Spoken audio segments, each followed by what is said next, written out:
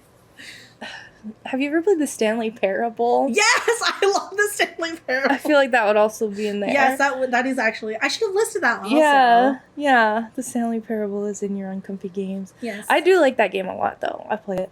Yeah, that was very fun. I got the expanded one. You did? Yeah, I haven't played it yet, though. Yeah, I haven't either. Yeah, but I have it.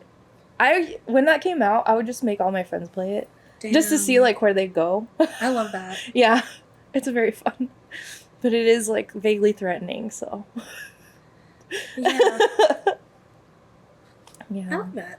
Yeah. Also, Superliminal and vaguely threatening. Yes! That one. And then there's one that just came out called Pools. That one, like, feels very threatening. I would not... That's vaguely threatening. You don't die. That one makes me, like, wildly uncomfortable, though. Oh, I just watch people play it. Because that one, I'm not a fan of, like, liminal spaces. I am very susceptible to that kind of fear. Really? Oh.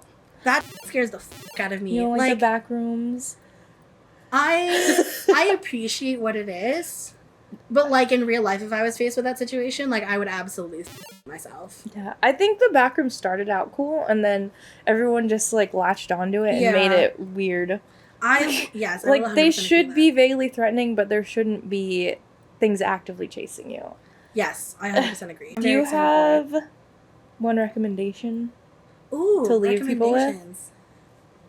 One. From my uncomfy game list? Sure. Actually, okay, I'll give you one that's actually... that's not true. They're both on my uncomfy game list. I will fully recommend the Backbone series. Backbone and the Backbone Preludes. I know they've got a new name right now. Actually, let me look that up so I can actually give the proper name for it. Tales Noir. Is that it? Yeah, it's the Tales Noir games, originally called Backbone, and the second one is Tales Prelude, originally also called the Backbone Preludes. I'm gonna link those in the description because those are my recommendations. And then I will also recommend one other game, which, Damn, actually, I'm going to recommend two more. Because these are... I said one recommendation. Okay. Here's my three recommendations, my top three. The Tales games, Dredge, and Slay the Princess. Those are my three uncomfy games. I'm just going to call it now. Kennedy's uncomfy game list. There you go. Those are my three. What are yours? I hate comfy. Mine are relaxing games. Marisa's cozy game list. No! I hate I hate it. Stardew Valley. Okay. But I feel like that's a gimme. Everyone likes Stardew Valley, except for you. They're the anomaly. I might be convinced. I don't know. I feel like this is also slightly uncomfy. Okay. Umurangi Generation. I've talked about it a little bit. But it is just... The vibe is wild. But it's so fun. Very politically charged. I love that game. Okay. The coin game. The coin game? I don't know if this counts, but I think it counts. Okay. It's just a simulator of an arcade. And you can play the games, and it's so fun. I really like the coin games. I like the coin pushers. And there's so many of those. The coin game, I love that game. Oh, okay. This game I liked. It was super cute. It's called Lottle Knots. And you're just a little guy, and there's like an oil spill, or like the ocean is all messed up or whatever. So you gotta clean the ocean so that the environment can grow back, and you're just saving the ocean. That one's very cute. I'm gonna keep going. I'm just kidding. Okay, fine. I guess. Okay, what were yours? Recap. Umurangi Generation, not technically cozy, but very fun. I already forgot what I said. Umurangi Generation. And then I said the coin game, and then I said Lottle Dots. Okay. Yeah. I will link all of our game recommendations in the descriptions. All the other ones that we talked about, I'm sorry, you're going to have to look that up on your own. That was a little too many for me to, like, find the links for all of those. Or if somebody kind wants to link them all in the comments, please do so. That'd be very nice of you. Let's end the episode here. Thank you for joining us. If you want us to talk about anything, please leave a comment, and remember to like and subscribe. And you can find us right here on YouTube or on Spotify. And if you want to support us in a more personal manner, please consider donating to our Ko-fi. Ko-fi. All right. Bye. Bye-bye.